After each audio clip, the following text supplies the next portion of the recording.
everybody. Welcome. It's another episode of Tell Me Your Story, live from the Testimony House Network. Of course, my name is John Simmons. So thankful you have joined us on the program today. Kevin Eskew, of course, as always, is behind the scenes here. We're so thankful that you've joined us for another episode of just someone being able to share their heart and what God's done in their life and through their life. I want to be able to talk to you about Jeremy Krause today. I'm excited to bring him on in just a moment. But before then, I want to let you know about today's episode being brought to you by King Freed Media. Founded in St. Louis, King Freed Media provides broadcasting services and solutions across media platforms. We help you create and broadcast everything from business meetings, radio programs, live stream events, and more. We have years of experience in broadcasting and media technology and can help you professionally handle and customize your broadcasting needs. Contact us today, kingfreedmedia.com, or email us, info@kingfreedmedia.com.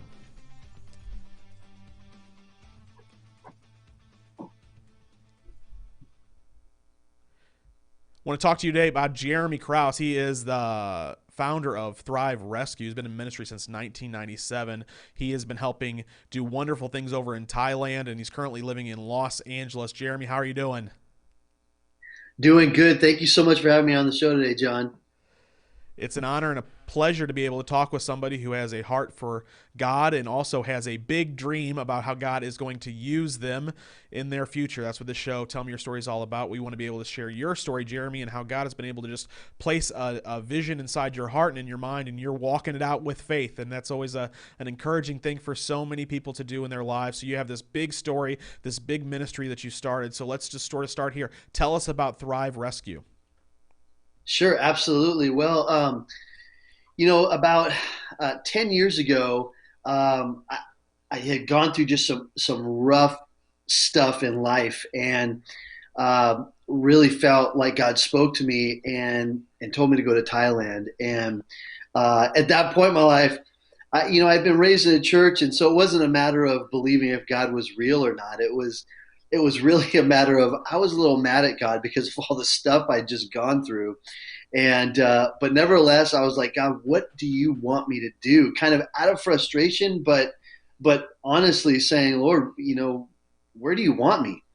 And so like again, I felt like God spoke to me and said, go to Thailand. And so I got on the internet and kind of did some research and got in touch with some ministries. And within about, I would say, a week and a half, 2 weeks, I was booked solid to speak at churches and ministries and do trainings and discipleship classes and just all kinds of stuff. And it was for 3 months that I was booked solid. And so, I'm not I'm not a famous person. I'm just a normal guy here. And so when that happened, I was really I was like, okay, this is God. This is a God thing. So packed up my stuff and I went to Thailand for 3 months. And at the end of the 3 month trip, I went to Thailand, Cambodia, and Malaysia, and just an amazing time, a very hard time.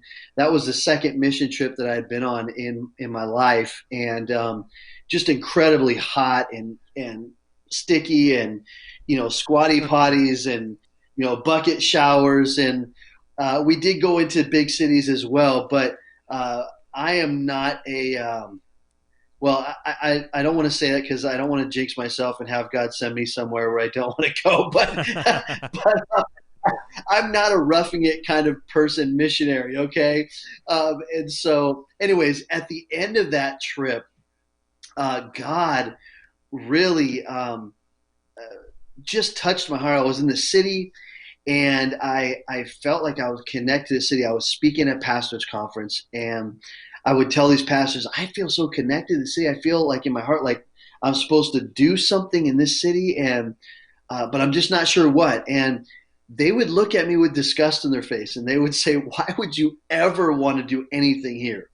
This is the Sodom and Gomorrah of Thailand. Go up north, go where all the other missionaries go. There's a bigger community up there. There's a bigger church community up there, and the weather's nicer, and you can raise a family." And I would just smile and say, "Oh, okay." But when I got back to America, I began to do research, And I started, Googling the city that I was in, and it was Pattaya, Thailand. And remember, this is like 12 years ago now, and I began to find out about Pattaya, Thailand. I didn't realize what was going on when I was there.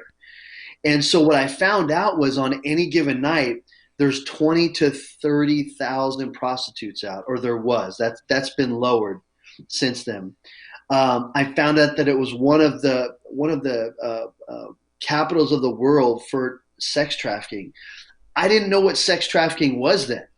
Yeah. So I literally I had to like Google sex trafficking. What is that? And like completely shocked to find out that like like trafficking people, like moving people around and selling them against their will for sex. And like I was just blown away.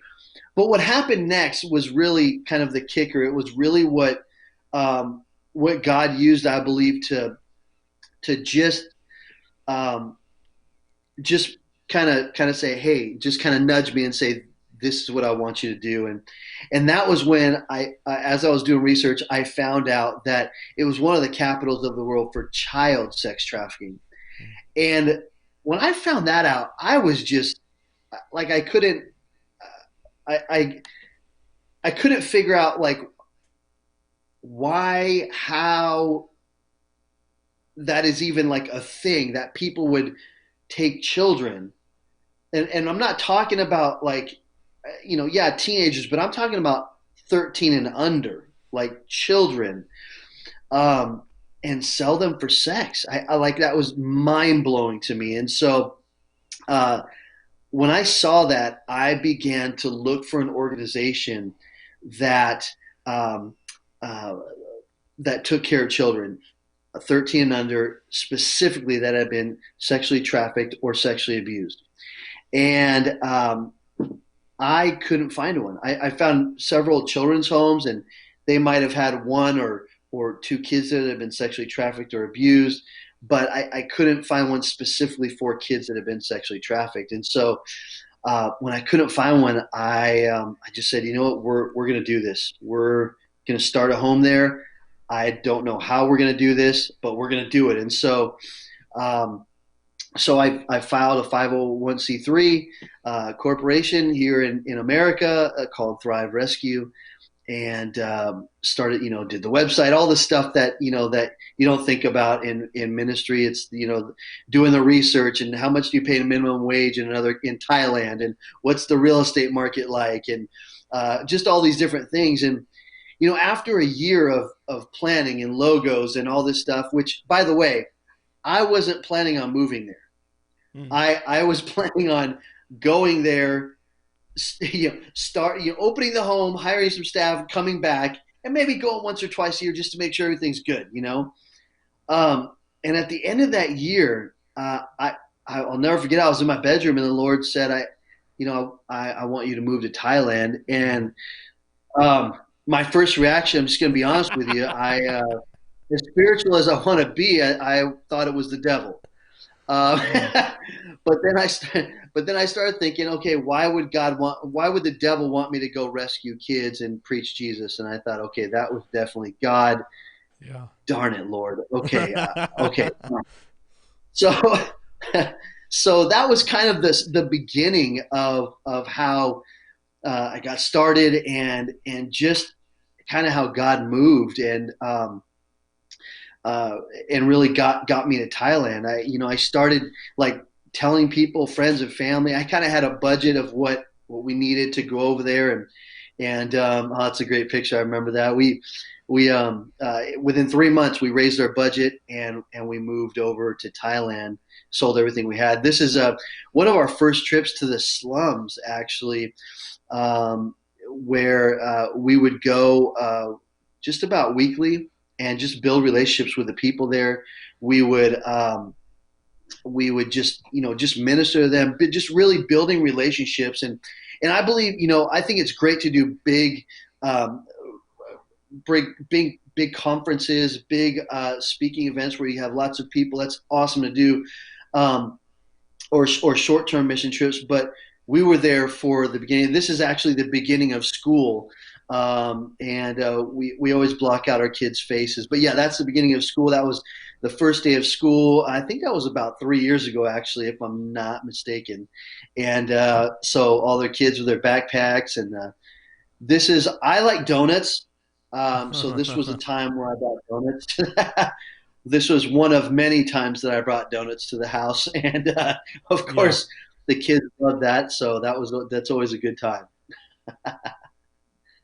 Oh yeah, we're talking about emotions and feelings, and so that was a little game that we had. But we just had everybody show their card for this Yeah, let me picture. ask you, the idea of being called by God, having, a conversation with him one night where he says, "I want you to move to Thailand."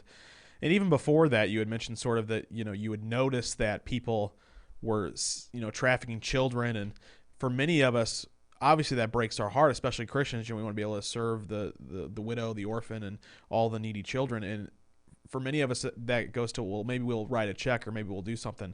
But really, you were turned in an entirely different direction. And what was it like to sort of step out in faith in that moment to say, not only am I going to start this and have the courage to do this, but I'm going to go live in this country for 9 years? Um, you know what? I'm glad you brought that up because um, organizations always like, or especially like ours, we always need partners, financial partners. So that's a huge help. But a lot of times I talk to people and they're like, "Wow, how did you do that? That's just that's crazy." Or when I would first tell them, they would say that just seems so impossible. How did you just sell everything and go? And I'll tell you what, I just want to encourage anybody that's watching that has a dream or a vision in their heart. This is um, part of Thrive, and part of our mission and vision is to help people thrive in life. And that's why we named it Thrive, helping our children thrive, not just to be survivors, but thrivers in life. And so, if you have a dream or a vision that God's called you to do, it's it might not be easy, and it might seem impossible, because why would God give us something that's easy that doesn't require faith?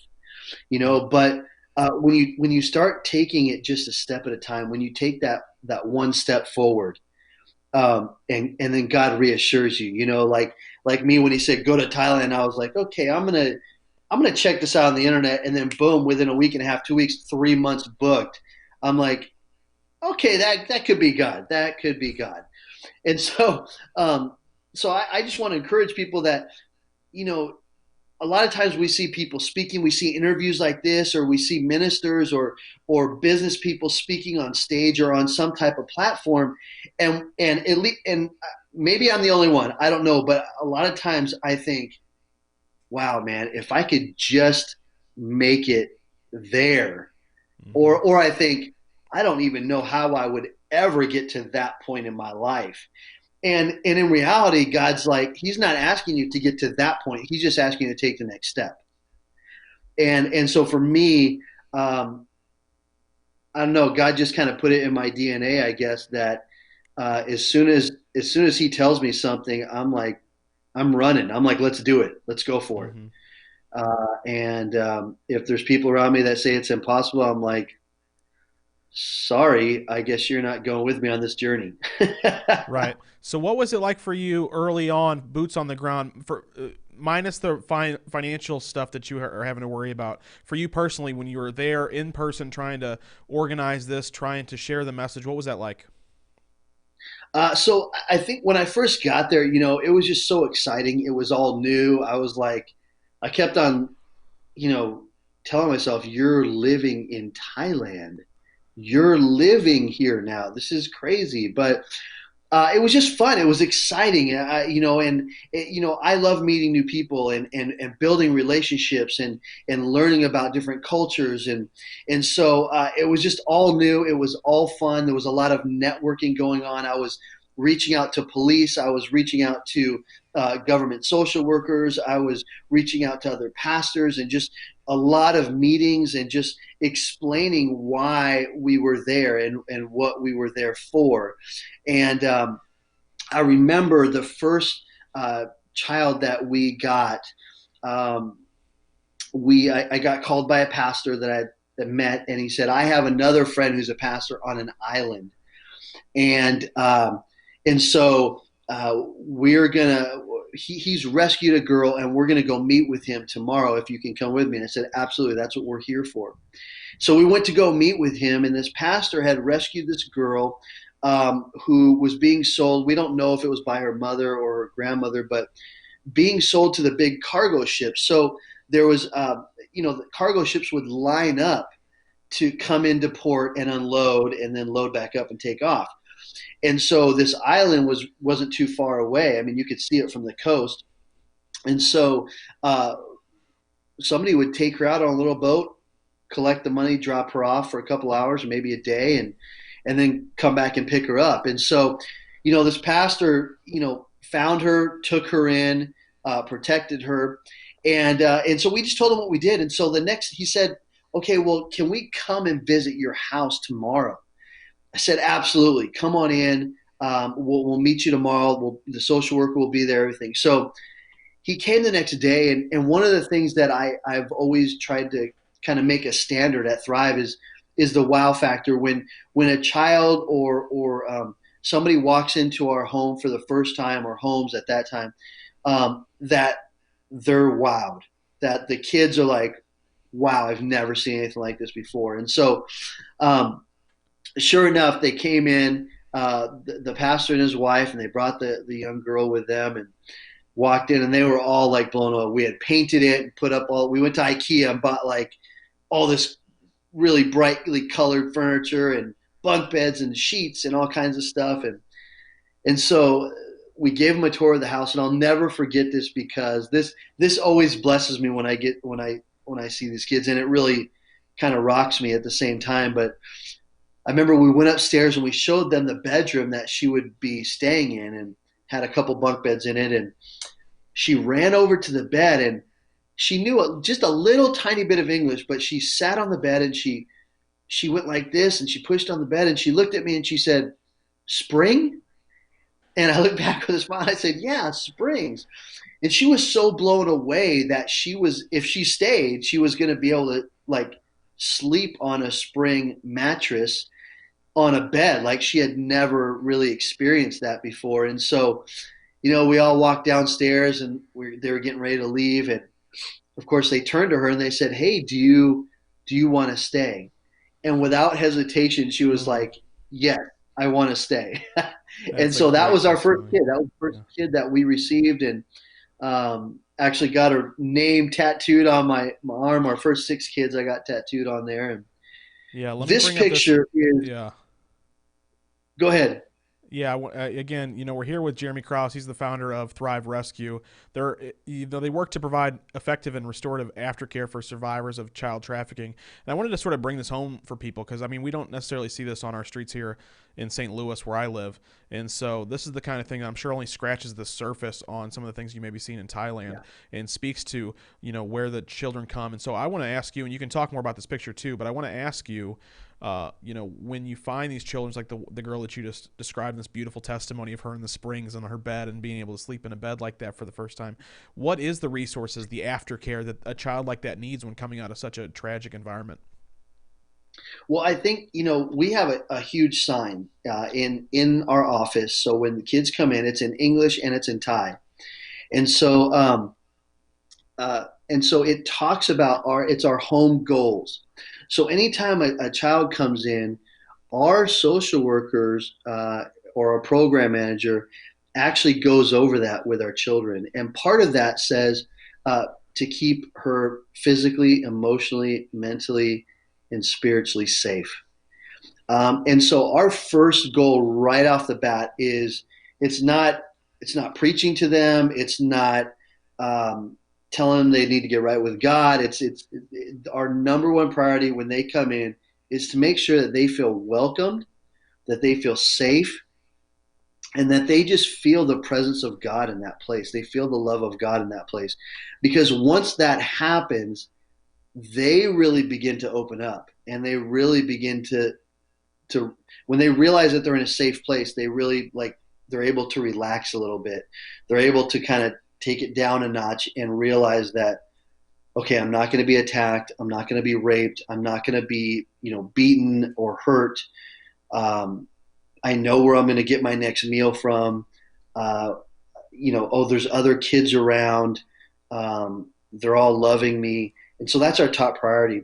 But we do everything we can on every level to really help our children. Like I said earlier, not just be survivors, but really transition from victim to survivor to leader and thriver in life. And so we do art therapy, play therapy, music therapy. A lot of our older kids now, they play instruments. They'll teach the younger kids. Um, Anytime I can get a therapist or a psychiatrist to come in and do training with our staff, our staff are always going to conferences and learning, and so we're always on a quest just to get better and to step it up as often as we can for the betterment of our children. Yeah, I've seen some of the pictures of the kids sitting around in circles and playing instruments, and I know we even have some more pictures of Thrive Rescue and what you guys have been doing to help women like this and these sorts of situations that we're seeing. But I really want to talk about what the group is doing over there. Like I see this picture of praying hands and the group that you've made over there. So who is it that you're looking to? Is this obviously another group of yours in Thrive, creating the Justice School? So tell us about the group that you've got involved in working with you in Thailand and behind the scenes. Sure. So early on, we had several interns, volunteers, and what we found out really quickly through trial and error was um, when you have an intern or a volunteer come in for a month, it's a lot of work. And so what happens is when you're a smaller ministry like ours, you get somebody that comes in, you train them, and before training's even done, boom, they're gone. And so it was like, okay, maybe we need to modify it. So we went to a 3 month internship. And that was kind of like, okay, now that training's done and they're just getting settled, now it's time to go home. So I went to 6 months. And at 6 months, we said, okay, we've really got to develop a way to vet people and to do some training before they actually, start volunteering with Thrive officially. And so we started the Justice School, and what we do it was a 5 week uh, kind of crash course on anti-human trafficking, where each week we would touch on a different aspect of human trafficking. So, prevention, rescue, restoration, release, and then response.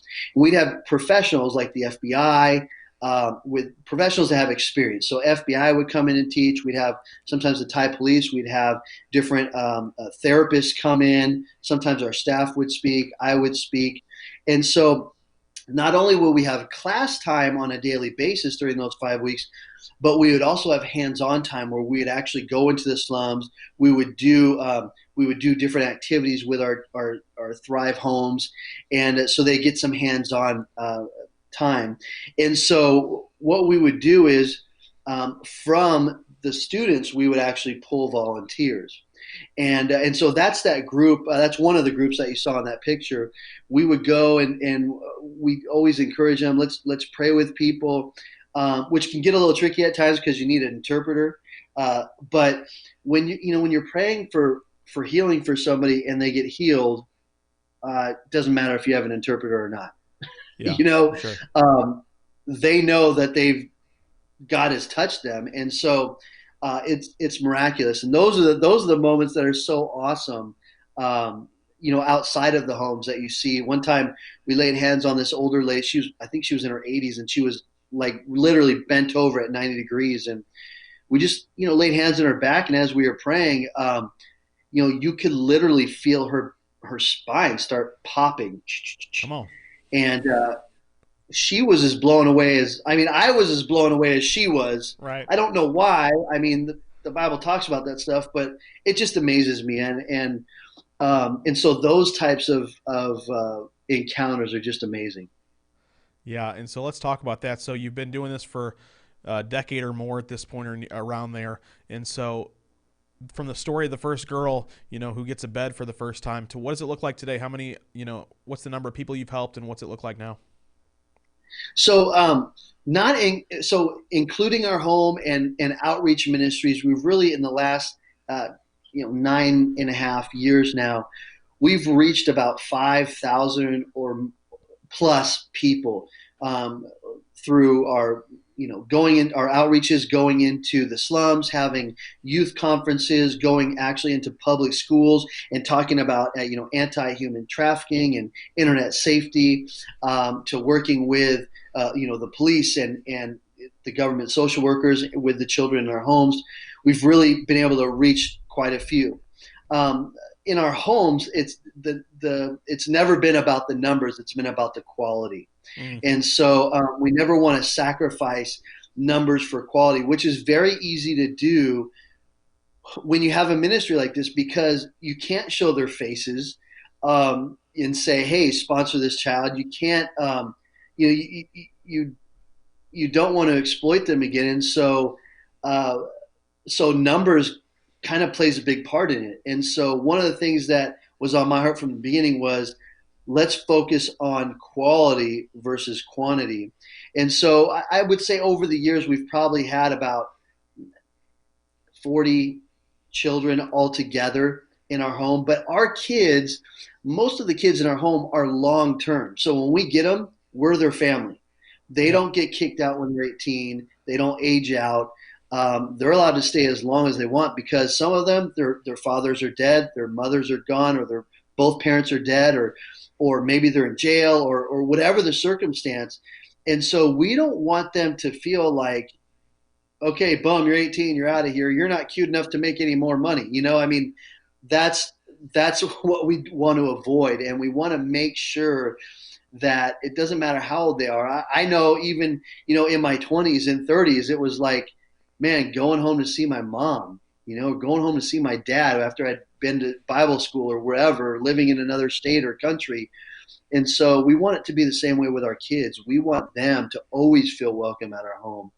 And as long as they're moving in the right direction and doing good, they can stay as long as they want. And so one of Amen. our oldest girls right now, she's in her senior year, and she just sent me pictures last night. She was doing a class project, and she's a straight A student. She actually wants to come to America and do school, or do college here. So we're at the very beginning stages of kind of working on that, and seeing if God will make a way. Yeah. Amazing ministry, whether you're helping a few or thousands or millions. God's really put something special in your heart, Jeremy, and I'm so thankful you've been able to talk about it a little bit on the program today.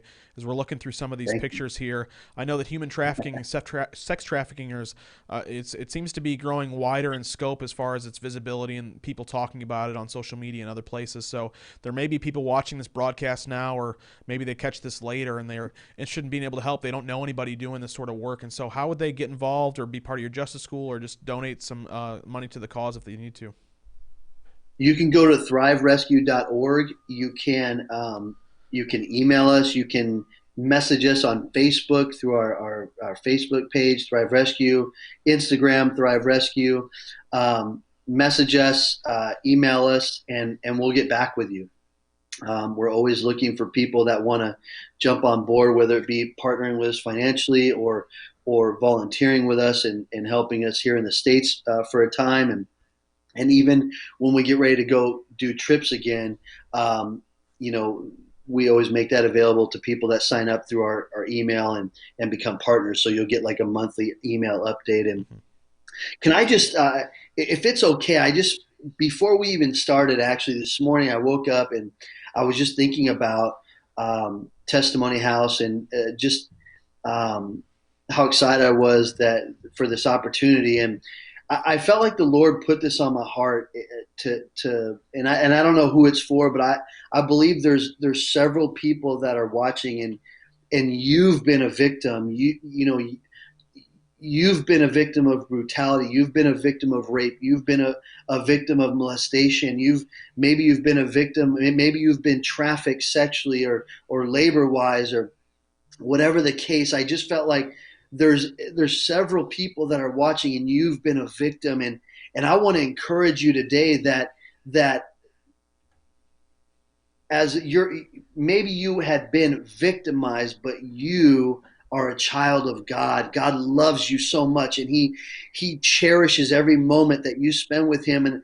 And I want to say this, that right now God is beginning to turn things around in your life. Don't be scared to take a step forward. Don't be scared to step up and speak out. Don't be scared to seek counseling or talk to a mentor or somebody in your life. Don't be afraid to speak out about it. Don't be afraid to step out in faith. You know, some of you have dreams in your heart that God put there, and because you were victimized at a young age, or even into your 20s, I feel like there's some people in their 20s that are watching that you got taken advantage of. The devil did that to stop the dream and the vision that God put in your heart. And so don't let it stifle you. Don't let it stop you. I just want to encourage you right now that you're still worthy, you're still valuable, you're still wanted, you're still cherished by God. And I would just say, lean into God, press into God, and you know what? Contact us, contact Testimony House. Um, uh, uh, and whatever we can do to help, we will help you. We'll help point you in the right direction. But I just want to encourage you. I felt very strongly this morning that you're watching, and so don't be discouraged. Be encouraged, and I hope this just is a sign to you that God is still with you, and He still loves you, and He still cares. And so I just wanted to get that out real quick. I didn't know when Yeah. I was going to say it, but I just No, felt I like appreciate that that. was the time. This whole program, the whole reason that we exist here, Testimony House, is to show what God's doing in His people and through His people and for His people. And so, being able to talk to people who are struggling with an issue or dealing with something or facing an obstacle that seems overwhelming and that you can't get over, God is the solution to all of those things. Obviously, we all have our own personal testimonies of how God has helped us overcome things, but He has a plan for you listening as well. If you don't feel that way, if you feel neglected, you feel unloved, you feel unworthy, you feel unimportant, God has a plan and a purpose for your life. And that's what we're trying to encourage you with through these Amen. testimonies and through these programs, because God has something for you. You can wake up one night and get a word from God to go somewhere that you never thought you would go and do something you never thought you would do, because He loves you so much. He created you with the purpose. Ephesians 2:10 says in advance that you were created to do good Yes. things through Christ Jesus. So all those things exist for you out there in the world. So if you're watching this today or you watch any of our programs, be encouraged that God has a plan and a purpose for you, just like He did for Jeremy. Jeremy, thank you so much for joining us on the program today. Thank you for having me. I really appreciate it, and I hope it touched people and encouraged people and built people up and put a fire in their heart again. So Yeah, absolutely. And I want to encourage anybody who has a testimony to tell, come on over to our website, testimonyhouse.org, and you can also send us an email, info@testimonyhouse.org. Email us, tell us you want to be a guest on Tell Me Your Story. You could be the next person sitting in the chair sharing all the amazing things that you've seen God do in your life, in the world around you. So that's going to do it for our program today. I want to thank Jeremy Cross for being with us on the show today. Head over to their website, thriverescue.org. Until next time, guys, we pray you discover a future and a hope for your life today.